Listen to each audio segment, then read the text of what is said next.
नमस्कार दोस्तों, channel AVK में आपका फिर एक बार बहुत बहुत स्वागत है। दोस्तों, आज हम हरिद्वार में फिर से घूमने के लिए आए हैं और हम देख रहे हैं कि हरिद्वार में बहुत ज़्यादा सजावट है, डेकोरेशन है। क्यों है? तो दोस्तों वो इसलिए है कि कल माँ गंगा का जन्मोत्सव था, इसलिए श्रद्धालुओं ने बहुत ज़्यादा धूमधाम से और हर्षोल्लास से माँ गंगा का जन्मोत्सव मनाया है। तो हम मार्केट से गुजरते हुए आज जाएंगे ब्रह्मकुंड घाट पर जहाँ पर माँ गंगे के हम दर्शन करेंगे और वहाँ स्नान भी करेंगे। तो मार्केट से निकलते हुए हम देखते हैं श्रद्धालुओं की भीड़ बहुत ज़्यादा है और हम यहाँ से अब पहुँचने वाले हैं माँ गंगे के दर्शन करने के लिए ब्रह्मकुंड घाट यानी कि हर की पैड़ी। तो चलिए मेरे साथ आप भी माँ गंगे के दर्शन कर लीजिए। तो दोस्तों, हम यहाँ पर माँ गंगे के दर्शन करने के लिए ब्रह्मकुंड घाट पहुँचने वाले हैं और यहाँ आप देख रहे हैं कि माँ गंगा का बहता हुआ ठंडा ठंडा शीतल प्रबल जल बह रहा है और यहाँ पर श्रद्धालु बहुत ही आस्था के साथ यहाँ पे स्नान कर रहे हैं और बहुत ज़्यादा भीड़ आपको देखने को मिली है। दोस्तों, मैं आपको बता दूं कि माँ गंगा का जन्मोत्सव कैसे हुआ। वैशाख मास के शुक्ल पक्ष की सप्तमी तिथि के दिन भारतीयों की आस्था की केंद्र गंगा की उत्पत्ति हुई। जी हाँ दोस्तों, यह दिन गंगा सप्तमी या गंगा जन्मोत्सव के रूप में भी मनाया जाता है। इस दिन गंगा नदी ने स्वर्ग लोक से आकर शिव जी की जटाओं में प्रवेश किया था, इसीलिए इसे गंगा के जन्म से रूप में मनाया जाता है। इस बार गंगा जन्मोत्सव दोस्तों 8 मई 2022 रविवार को मनाई गई है। फ्रेंड, वेदों पुराणों में सप्त नदियों का वर्णन आता है, आप सभी जानते होंगे, जिनमें गंगा को सबसे ऊंचा दर्जा प्राप्त है और हमारे भारत में माँ गंगा को सबसे ज़्यादा पवित्र नदी माना जाता है। भारत ही नहीं, पूरे विश्व में माँ गंगा को सबसे ज़्यादा पवित्र माना गया है। गंगा स्वर्ग की नदी है जिसने भागीरथी के आह्वान पर पहले शिव जी की जटाओं में प्रवेश किया और फिर शिव जी की जटाओं से पृथ्वी का स्पर्श किया। गंगा जी जिस दिन प्रथम बार पृथ्वी का स्पर्श किया था, जी हाँ, उस दिन को गंगा दशहरा ज्येष्ठ शुक्ल दशमी कहा जाता है। जी हाँ दोस्तों, तो अभी मैं आपका ज़्यादा समय नहीं लूँगी। बाकी तो दोस्तों आप सब किताबें पढ़ते हैं, सभी लोग आज के टाइम में बहुत ज़्यादा विद्वान हैं, सबको आगे कहानी पता ही होगा। जो मुख्य कहानी थी वो मैंने आपको बता दी। अब दोस्तों हम चलते हैं माँ गंगा के प्राचीन मंदिर में, जो कि यहाँ पर हर की पौड़ी ब्रह्मकुंड घाट पर स्थापित है। चलिए मेरे साथ और मैं आपको दिखाती हूँ माँ गंगा का जो प्राचीन मुख्य मंदिर है और माँ गंगा के मैं आपको दर्शन भी कराती हूँ। चलिए, अब हम माँ गंगा के मंदिर में पहुँच चुके हैं। आप देख रहे हैं ये माँ गंगा का प्राचीन मुख्य मंदिर है और यहाँ पर बहुत सारे श्रद्धालु हैं जो माँ गंगा के मंदिर में अपनी पूजा अर्चना कर रहे हैं।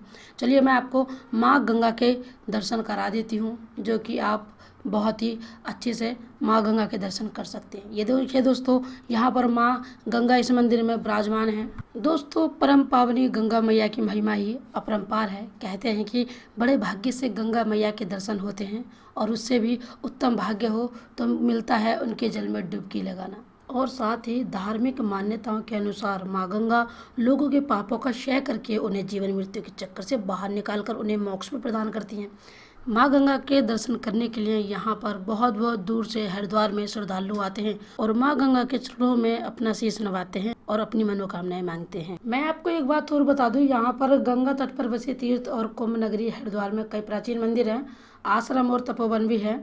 यहाँ पर शक्ति त्रिकोण है। जी हाँ दोस्तों, आप जब भी हरिद्वार आएंगे तो आप यहाँ पर देखेंगे कि यहाँ पर गंगा माता के प्राचीन 3 मंदिर हैं, जो कि आपको यहाँ पर ब्रह्मकुंड घाट पे ही मिलेंगे। आपको जिस मंदिर में भी पूजा अर्चना करनी है, जो भी आस्था मांगनी है, वो आप यहाँ पर गंगा माँ के प्राचीन 3 मंदिर में से किसी में भी पूजा कर सकते हैं। ब्रह्मकुंड हर की पौड़ी पर यहाँ आपको कई सारे मंदिर गंगा माता के मिलेंगे। अभी आप देख रहे हैं कि यहाँ पर गंगा माँ के मंदिर पर यानी कि ब्रह्मकुंड घाट पर बहुत ज़्यादा भीड़ है और यहाँ पर श्रद्धालु बहुत बहुत दूर से आए हुए हैं। दोस्तों, शक्तिपीठ गंगा के तट पर ब्रह्मकुंड नामक तट है, जहाँ पे अभी हम खड़े हैं और ब्रह्मकुंड घाट पे यहाँ पे आप श्रद्धालु देख रहे हैं कितने आनंदित होकर यहाँ पे नहा रहे हैं। आज की इस भीड़ को देखते हुए मुझे लगता है कि गर्मियों के सीज़न में राहत पाने के लिए टूरिस्ट गंगा की ओर आने लगे हैं और ऐसे में गंगा स्नान करने वालों की संख्या भी खूब बढ़ गई है। वैशाख मास के शुक्ल पक्ष की सप्तमी के मौके पर हरिद्वार में हर की पौड़ी पर श्रद्धालुओं की भारी भीड़ उमड़ रही है। सुबह से ही बड़ी संख्या में यानी कि बहुत ज़्यादा संख्या में श्रद्धालु हर की पौड़ी पर पहुंचकर गंगा में आस्था की डुबकी लगा रहे हैं। वैशाख मास के शुक्ल पक्ष की सप्तमी और धार्मिक मान्यताओं में काफ़ी महत्वपूर्ण है। माना जाता है कि वैशाख मास के शुक्ल पक्ष की सप्तमी पर गंगा में स्नान करने और दान आदि करने से सभी दुख दूर होते हैं, साथ ही मोक्ष की प्राप्ति भी होती है। इसलिए आज यहाँ पर श्रद्धालुओं का हुजूम उमड़ रहा है।